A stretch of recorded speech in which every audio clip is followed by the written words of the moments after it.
All right, here's something new and exciting from Biden land. There's a new disinformation board, right? It's going to be in the Department of Homeland Security, headed up by somebody who argued that Hunter Biden's laptop email was disinformation. What do you think of that?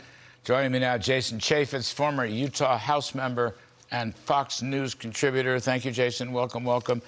Turns out this is I call it the Soviet-style disinformation governance board in DHS. Nina Jankowicz, who's got to be a lefty because she was one of those who said the Hunter Biden story was complete disinformation. But you've encountered this official disinformation board before when you were a House member? Yeah, Democrats under Obama tried to do this play before. First of all, she's problematic because she automatically, reflexively said, this Hunter Biden story is wrong, it's disinformation, it must be from Russia, along with those 51 intelligence officers who really, I mean, they should be held accountable for doing that. Some of them still have security clearances, by the way, and they shouldn't. But people forget about SOPA. SOPA was the Stop Online Piracy Act. Republicans and Democrats involved in this, but pushed by the Obama White House, which would have given Homeland Security unilateral authority to take down websites that they determined were either stealing information or putting out misinformation. Whoa. And so they've run this play before. This is about 10 years or so ago. I was on the House Judiciary Committee, and I joined a couple others, some of them Democrats, like Jared Polis, the current governor of Colorado. Part of the problem that you have in Congress is nobody understands the internet. You know, you have a doctor's caucus and people who practice medicine for decades, and they're in Congress. You don't have a single person in the United States Congress who understands how the internet works. And I argued, and I still argue, you got to bring in the nerds, because you're going to perform surgery on the internet and you don't even have a doctor in the room. Well, wait, let's go back. What was this thing called? SOPA, Stop Online Privacy Act. And what happened to it? Or Piracy Act. It was defeated in the Judiciary Committee. It was pushed forward.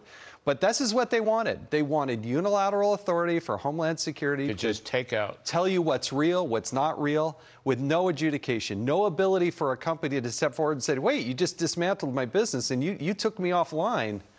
And you could do so without having to go to court, without a mediation, nothing. They could just do it overnight. So this, so you're saying, in a sense, that was the progeny for this thing that's surfacing now. Now, this thing they're doing now, are they going to require a law, or can they just wave an executive arm and say it's done? I mean, based on what Secretary Mayorkas is saying, they're already starting to do it. My worry is that they've learned to use this through executive order to tell the press and the search engines, the Googles, the Alphabets of the world, hey, you can put this out, you can't put this out, don't prioritize this, prioritize that, because in the world of Alphabet, you can go and make sure that nobody ever sees that website. Even though, yeah, it's still there, you can still find it.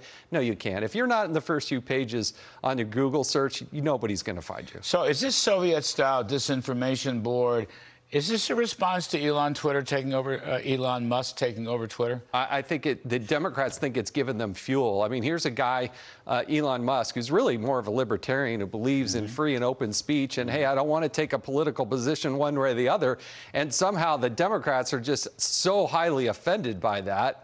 It's just stunning to me that they overreact. Coincidence. Not coincidence. Oh, I don't think it's coincidence. I think it's great timing for it.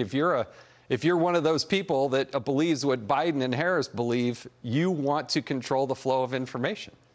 Wow.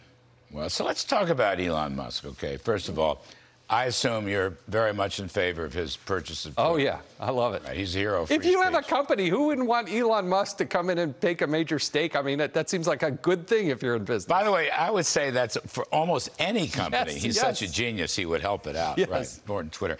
So I'm going through, it's great fun today, just calling through the newspapers and the webs. Musk attacks, Musk complaints. That famous free speech advocate, Adam Schiff, you remember him? Yes. Mr. Truth Teller.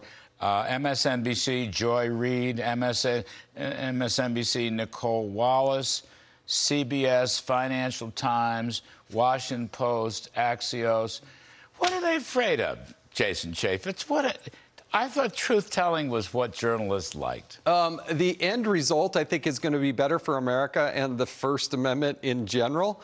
But I think what they're really afraid of, Larry, is that they have been manipulating the data. The suppression, the shadow banning is very real. I can tell you that I had hundreds of thousands of people that followed me, and one day I woke up and hundreds of thousands of people couldn't follow me. If I put up something that said something nice about Donald Trump, guess what? It would go to like 40 people, but I have 535,000 people following me on Twitter. Are you telling me that the people that follow Jason Chaffetz aren't also supportive of Donald Trump and that only 35 people liked it? Come on, they have suppressed this, and I think you've seen this rapid rise in the number of conservatives following conservatives. Right.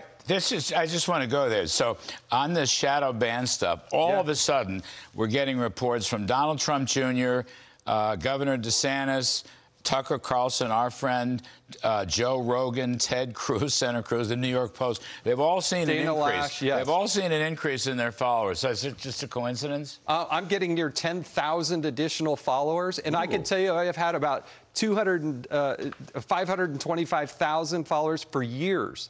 I would suddenly have 1,200 people follow me, and mysteriously, 1,159 would stop following me. Are you kidding me? I think they're more afraid of being exposed for that suppression from the social media than they are anything else. All right. Now, I want to go to a very serious one. Here's President Biden yesterday talking about kids in school. Please take a listen to his view of how it should work. They're all our children. And the reason you're the teachers of the year is because you recognize that.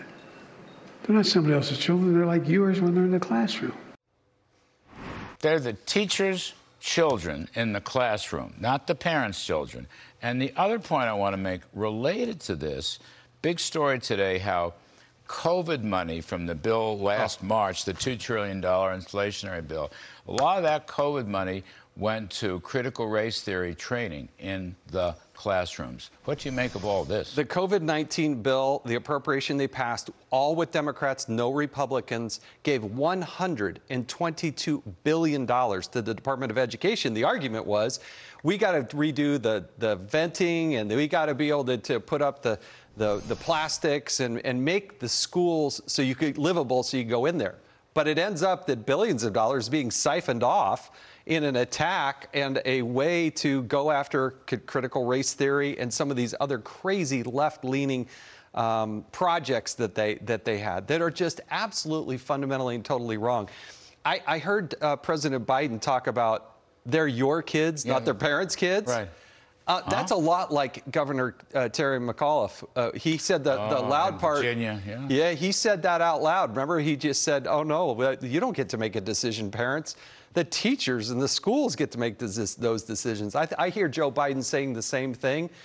He's saying the quiet part out loud, but it's what the subversive way that they've attacked and approached schools, saying they get to control them, not the parents. And this all is really the near cousin to the idea that the parents are domestic terrorists. Yeah. In other words, that's right, yeah. Despite the polls, despite the Virginia election results and all the rest of it, the Bidens have learned nothing. Nothing has changed. But fundamentally, it's the teachers and the Board of Ed that run the schools, not the parents. Critical race theory is still being taught. In other words, nothing's changed. Is that fair? I mean, that's what I'm hearing. I think that's fair, and I think that's why the Biden numbers are as low as they possibly could. The suburban women in particular are shedding away as fast as possible.